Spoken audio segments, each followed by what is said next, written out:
Step 9. Made direct amends to such people whenever possible, except when to do so would injure them or others. Good judgment, a careful sense of timing, courage, and prudence. These are the qualities which we shall need when we take Step 9. After we have made the list of people we have harmed, have reflected carefully upon each instance, and have tried to possess ourselves of the right attitude in which to proceed, we shall see that the making of direct amends divides those we should approach into several classes. There will be those who ought to be dealt with just as soon as we become reasonably confident that we can maintain our sobriety. There will be those to whom we can make only partial restitution, lest complete disclosures do them or others more harm than good. There will be other cases where action ought to be deferred, and still others in which, by the very nature of the situation, we shall never be able to make direct personal contact at all. Most of us begin making certain kinds of direct amends from the day we join Alcoholics Anonymous. The moment we tell our families that we are really going to try the program, the process has begun. In this area, there are seldom any questions of timing or caution. We want to come in the door shouting the good news. After coming from our first meeting, or perhaps after we have finished reading the book Alcoholics Anonymous, we usually want to sit down with some member of the family and readily admit the damage we have done by our drinking. Almost always, we want to go further and admit that other defects have made us hard to live with. This will be a very difficult occasion. This will be a very different occasion when we alternated between reviling ourselves and blaming the family and everyone else for our troubles. At this first sitting, it is necessary only that we make a general admission of our defects. It may be unwise at this stage to rehash certain harrowing episodes. Good judgment will suggest that we ought to take our time. While we may be quite willing to reveal the very worst, we must be sure to remember that we cannot buy our own peace of mind at the expense of others. Much the same approach will apply at the office or factory. We shall at once think of a few people who know all about our drinking and who have been most affected by it. But even in those cases, we may need to use a little more discretion than we did with the family. We may not want to say anything for several weeks or longer. First, we will wish to be reasonably certain that we are on the AA beam. Then we are ready to go to these people and tell them what AA is and what we are trying to do. Against this background, we can freely admit the damage we have done and make our apologies. We can pay or promise to pay whatever obligations, financial or otherwise, we owe. The generous response of most people to such quiet sincerity will often astonish us. Even our severest and most justified critics will frequently meet us more than halfway on the first trial.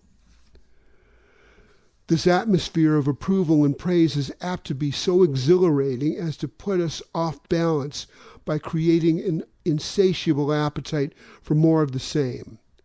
Or we may be tipped over in the other direction when, in rare cases, we get a cool and skeptical reception. This will tempt us to argue or to press our point insistently. Or maybe it will tempt us to discouragement and pessimism. But if we have prepared ourselves well in advance, such reactions will not deflect us from our steady and even purpose. After taking this preliminary trial at making amends, we may enjoy such a sense of relief that we conclude our task is finished. We will want to rest on our laurels. The temptation to skip the more humiliating and dreaded meetings that still remain may be great. We will often manufacture plausible excuses for dodging these issues entirely, or we may just procrastinate, telling ourselves the time's not yet, when in reality we have already passed up many a fine chance to right a serious wrong. Let's not talk prudence while practicing evasion. As soon as we begin to feel confident in our new way of life and have begun, by our behavior and example, to convince those about us that we are indeed changing for the better, it is usually safe to talk in complete frankness with those who have been seriously affected, even those who may be only a little or not at all aware of what we have done to them. The only exceptions we will make will be cases where our disclosure would cause actual harm. These conversations can begin in a casual or natural way, but if no such opportunity presents itself, at some point we will want to summon all our courage, head straight for the person concerned, and lay our cards on the table.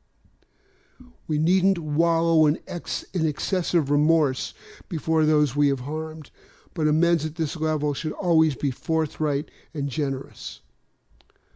There can only be one consideration which should qualify our desire for a complete disclosure of the damage we've done.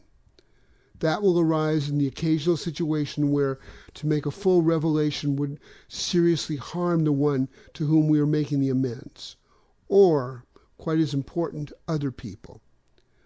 We cannot, for example, unload a detailed account of extramarital adventuring upon the shoulders of our unsuspecting wife or husband.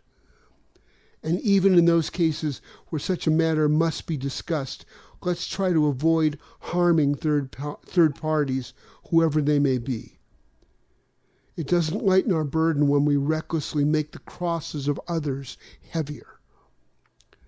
Many a razor-edged question can arise in other departments of life where the same principle is involved.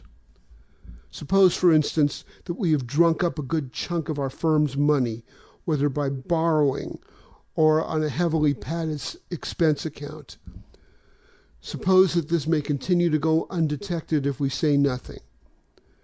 Do we instantly confess our irregularities to the firm in the practical certainty that we will be fired to become unemployable? Are we going to be so rigidly righteous about making amends that we don't care what happens to the family and home? Or do we first consult those who are to be gravely affected? Do we lay the matter before our sponsor or spiritual advisor, earnestly asking God's help and guidance, meanwhile resolving to do the right thing when it becomes clear, cost what it may? Of course, there is no pat answer which can fit all such dilemmas, but all of them do require a complete willingness to make amends as fast and as far as may be possible in a given set of conditions. Above all, we should try to be absolutely sure that we are not delaying because we are afraid. For the readiness to take the full consequences of our past acts and to take responsibility for the well-being of others at the same time is the very spirit of Step 9.